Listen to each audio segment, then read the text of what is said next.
sebelum jadi guru sebenarnya di DT dulu, Eh, di Darut Tauhid. Itu setelah ada ijazah lah ceritanya. Jadi tsunami Desember 2004 Tsunami tsunami, Aceh ya. tsunami Aceh 2004 akhir, 2005 awal, saya pamitan jadi relawan waktu itu. Oke. Jadi relawan ke Aceh. Hmm. Untuk formasi geofisika, tapi pertanyaan meteorologi. Analisis deformasi lebih kurang ya. Hmm. Analisis deformasi berdasarkan pengamatan GPS di sesar Aceh dan Selimum untuk seismik untuk mitigasi bahaya kegempaan ya, gitu-gitulah ceritanya. Hmm. Kemudian bulan April dikabari lagi bahwa kesempatan itu masih ada.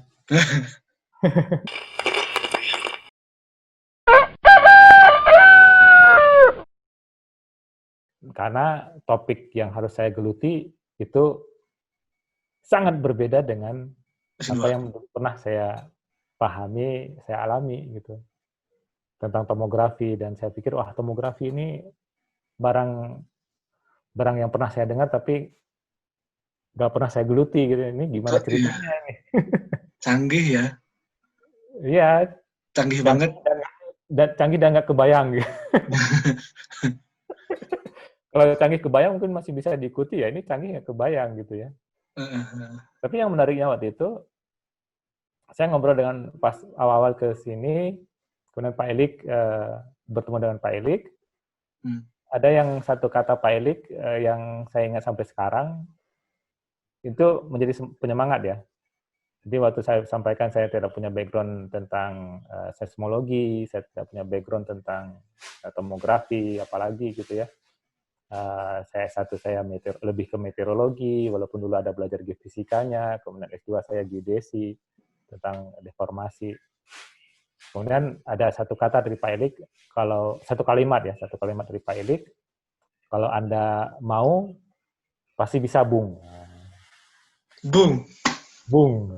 Jadi kalau Anda mau pasti bisa bung. Hmm. Syaratnya residensi. Residensi maksudnya mondok ya. Ya.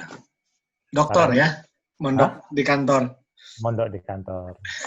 Jadi itu yang menjadi spirit ya waktu saya. Jadi sebuah kepercayaan yang diberikan oleh promotor tanpa melihat background kita apa, tetapi melihat forward ya, move forward. Yang penting kalau kamu mau bekerja keras, kamu pasti bisa. Ya itulah yang saya tangkap gitu. Dan itu yang Hmm. saya pegang.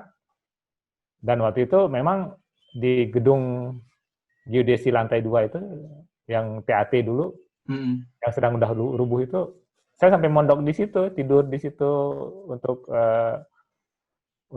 minta izin sama keluarga. Waktu itu saya nginep di kampus beberapa malam untuk ngulik itu, untuk meyakinkan diri bahwa saya bisa mengikuti gitu ya. Ya. Karena itu barang baru kan, saya harus belajar seismologi, saya harus belajar gelombang. Saya waktu itu ada pembimbing dari Australia, karena waktu itu pembimbing ada 4, 2 dari ITB, 2 dari Australia. Dari ITB itu Pak Ilik dan Pak Andri, Hmm. Prof. Ilik dan Prof. Andri. Ya. Dari Australia itu ada 2, ada Pak Pilkumin sama Pak Erding. Hmm. Jadi saya harus belajar Python waktu itu, saya harus belajar Linux karena under Linux. Saya harus belajar beberapa prinsip seismologi seperti gelombang, sinyal, gitu kan. Itu Hmm. yang saya pikir tidak ada cara lagi kecuali ya harus belajar gitu ya. Ya. Padahal dulu Dengan belajar kan kita ya. dulu belajar tapi semangatnya masih semangat Semangat lulus aja. Bukan semangat lulus, semangat lolos. semangat lolos. Iya, iya. Tapi itu kata-kata dari Pak Ilik waktu itu yang saya rasakan itu yang sangat menghujam ya, membuat ini Hmm. kepercayaan yang diberikan dan saya harus bisa membuktikan minimal kepada diri saya dan juga kepada promotor. Itu motivasinya di situ waktu itu. Hmm. Itu keluarga dibawa itu udah. Sudah dibawa karena Hmm. Akan waktu tahu itu lama ya. Alhamdulillah juga support dari Grid waktu itu cukup untuk bawa keluarga ya. Jadi ada support lah gitu. Sehingga kalau dihitung-hitung itu cukup untuk bawa keluarga. Makanya saya bawa keluarga semua ke sini. Gitu ceritanya. 2011. 2011, bla bla bla bla bla. Alhamdulillah saya selesai gitu ya. 2015 ya selesai. 2015 selesai. Wisudanya 2016 April ya. Nah, setelah itu saya pulang. Saya ditelepon pulang sama bos. Sama kantor pulang.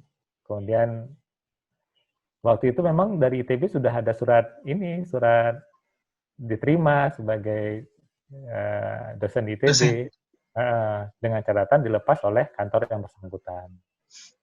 Lepas ngambil gitu ya. Dari sana harus lepas, di sini ngambil. 2000 berapa 16. tadi? 16. 2016. 5 tahun ya. Jadi seingat saya itu 2016 awal itu saya dapat surat. Memang waktu itu tawaran sih sebenarnya dari Pak Elik, Anda mau nggak bergabung di sini? Kalau Anda mau, lebih kurang begitulah redaksinya. Di sini ada kesempatan. Udah, tapi Anda harus ketok pintu gitu. Maksudnya ketok pintu saya harus buat surat lamaran ke rektor ITB. Nah ini saya pikir kesempatan bagus kan, kesempatan bagus. Karena kalau di kantor doktor itu tidak begitu banyak kontribusinya, kecuali kita di litbang ya, di penelitian. Tapi kalau kita di administratif, itu kita kembali ke rutinitas administratif ya. Kalau kita dosen, saya waktu itu berpikir kalau dosen tentu akan bisa berkembang ya, akan bisa berkembang. Dan karena dasar itu saya mengajukan waktu itu surat lamaran ke ITB gitu, melampirkan ijazah S1, S2, S3, dan beberapa publikasi saya sampai lampirkan, dan keluar surat saya diterima dengan catatan dilepas oleh instansi yang bersangkutan. Jadi catatannya di situ. Jadi ITB tidak mau mengambil secara sepihak, tetapi harus ada izin dari kantornya. Karena itu di sistem pegawai negeri kan gitu ya. Jadi instansi itu kan harus ada tidak kerja di lolos butuh ya. Iya. Lolos butuh. Itu 2016. 2016. Pas lagi sekolah atau sudah lulus itu? Sudah lulus. Lulus. Kemudian 2016 juga saya dipanggil kantor pulang. Nah, pas pulang itu saya pamitan gitu. Saya pikir ini ya udah saya pulang aja gitu kan. Pas pulang untuk pamit. Enggak, waktu ya pamitan di sini di Bandung beberapa di sini dengan Pak Irwan, pamitan dengan Pak Elik gitu ya. Saya bilang mungkin saya rezekinya di Aceh mungkin ya. Udah, saya pulang, saya langsung dilantik waktu itu. Dilantik jadi kepala seksi hidrogeologi itu. Oh iya. Itu beberapa lama gitu ya ngebahas air tanah ya. Itu belajar lagi berarti kan? Tapi enggak perlu belajar lagi kan, itu kita cuma administratif ya. Jadi administratif maksudnya kepala seksi kan di bawah kita kan ada beberapa teman-teman kita yang punya background hidrogeologi ya, ada beberapa hidrogeologi. Ya kita komunikasikan aja dengan beberapa teman gitu. Tapi waktu itu bikin tulisan lah, maksudnya tulisan populer sih. Tulisan populer kan? Ya. Itu original Bang juga kan?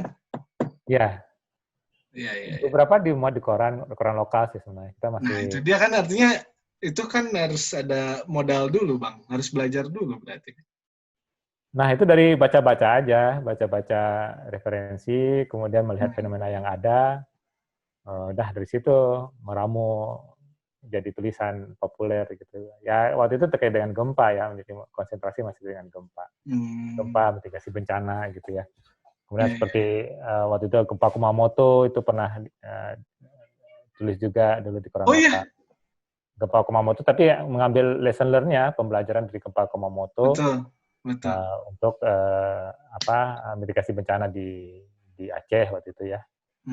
Jadi hanya seperti itu aja untuk memberikan edukasi lah kepada masyarakat umum gitu dengan tulisan-tulisan populer. Kemudian aktif di Kompasiana beberapa tulisan-tulisan populer di Kompasiana. Ya lumayan sering lah, maksudnya saya dulu sering lihat lah Bang Jul itu ngirim-ngirim link tulisan Bang Jul gitu. Terlalu sering. jadi enak juga ya. Ini oke. Wis, buset. Lama-lama aduh ini. Kondok ya. Maksudnya aku udah punya masalah sendiri gitu. Jadi aku kasih jempol aja. Udah nggak sanggup. Harusnya gini ya, harusnya melambai ya. Dadah. Sanggup Bang Jul. Iya. Di kolom Kompas sekarang. Kolom Kompas. Ya. Maksudnya Kompas online. Oh, iya. Kompas online itu ya beberapa tulisan ada muncul di situ di Kompas online di kolom.